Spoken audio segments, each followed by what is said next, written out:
Hey guys, Brian here with Better Chess Training, and I'm on vacation right now, so I'm actually away from my computer. I did not bring my computer with me, but I was playing a few Blitz games on my phone, and I had this thought that I want to share with you, and I'm going to keep this fairly short. And what I'm going to encourage you to do in the coming months is really to focus a portion of your training time and your study time to the end game. And I will really want you to really just become a beast in the end game.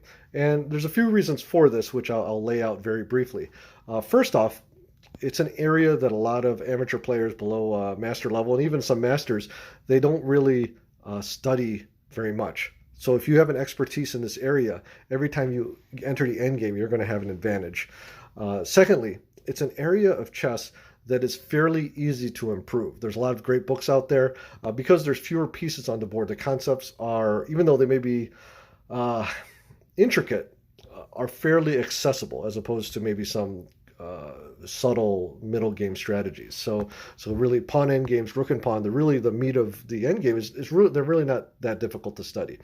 The third one is that it's an area of chess that because there are fewer pieces on the board and because it's less complex, you can get to a very high level compared to other players. You could get to master level in the end game without much, coaching. Whereas to get to higher levels in, say, a middle game understanding might take a lot of experience and some help.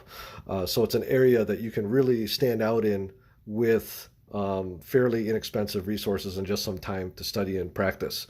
Okay, and then finally, uh, the end game. Actually, two more points.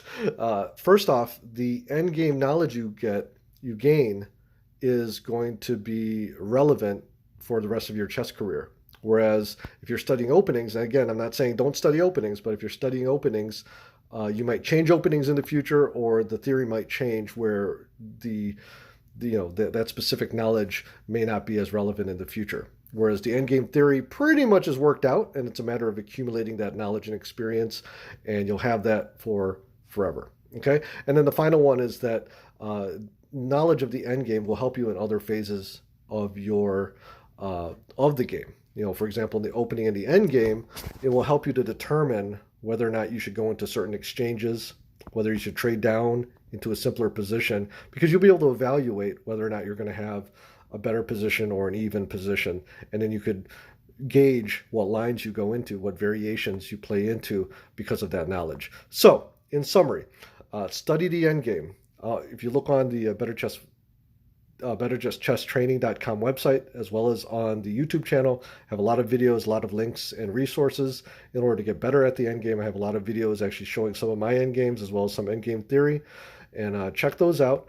Get better in the end game, and let me know in the comments what you think about this. Do you like these short videos, these quick takes? If you do, hit that like button, and I'll talk to you soon.